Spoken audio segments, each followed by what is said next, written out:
Assalomu alaykum, hurmatli asalarichilar. Mana bugun 2025-yil 27-noyabr.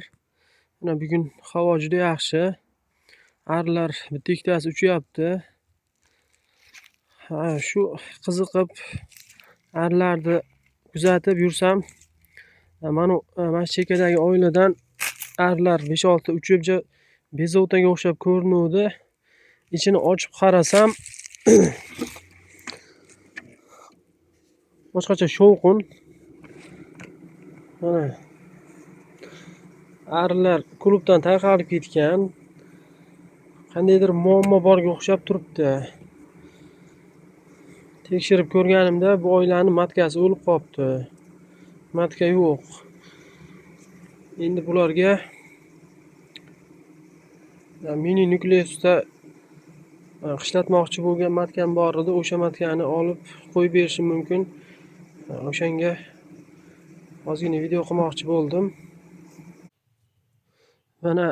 Mana shu nukleusimda bitta zapas matka bor edi. Yana ikkita bor. Shuni olib qo'yganim ham bir tarafdan foyda berdi mana. Bularni men qishlatmoqchi edim. Endi bitta katta oilani yo'q qilgandan ko'ra bu matkani unga qo'shsam, ari-parisi bilan qo'shib yuboraman. Bitta yaxshi oila bo'lib qishdan chiqishi mumkin.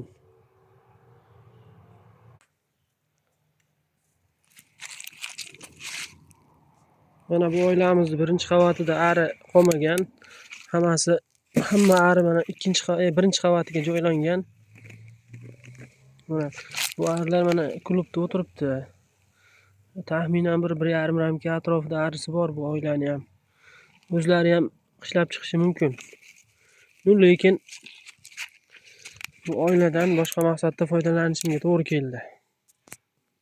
Endi shundagi matkani oilasi bilan, arisi bilan olib borib o'sha matkasi yo'q oilaga qo'shaman. Mana o'sha qo'shimcha ona bor oilani olib kelib oldim. Endi buni onasini topib, narigi oilaga qo'yib yuboraman. Hozirgi kunda onani qabul qilish juda oson bo'ladi, muammo bo'lmaydi. Arilarni bir-biri bilan urushmasligi uchun har ehtimolga qarshi mana nastoyka valirani suyuqligini suv bilan aralashtirib tayyorlab oldim. Mana ustiga sepib yuboraman. Shu bilan arilar bir-biri bilan umuman urushmaydi.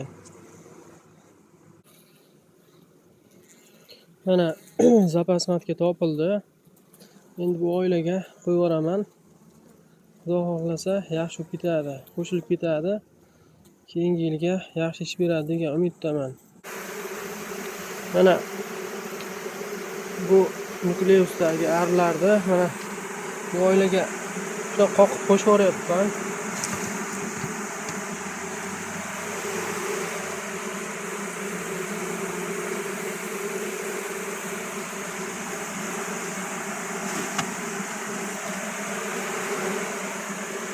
Mana arisi ham ancha ko'payadigan bo'ldi. Yangi matka ham qo'shiladigan bo'ldi. Mana hurmatli asalarichilar, hozirgi qo'shilgan ona arimiz mana oilada xotirjam yuribdi. Mana oldingi matkadan qolgan ozgina tuxum ham bor ekan. Mana bu matkani ham yaxshi qabul qilishdi, Xudoga shukr. Mana oilamizda arilari ham ancha ko'payib, juda yaxshi holatga keldi. Xudo xolasa mana endi qishdan yaxshi chiqishadi. Keyingi yil bahorda endi qanday ishlashini ko'ramiz bu oilamizda. Zaxira ona saqlaganimning foydasi juda yaxshi bo'ldi.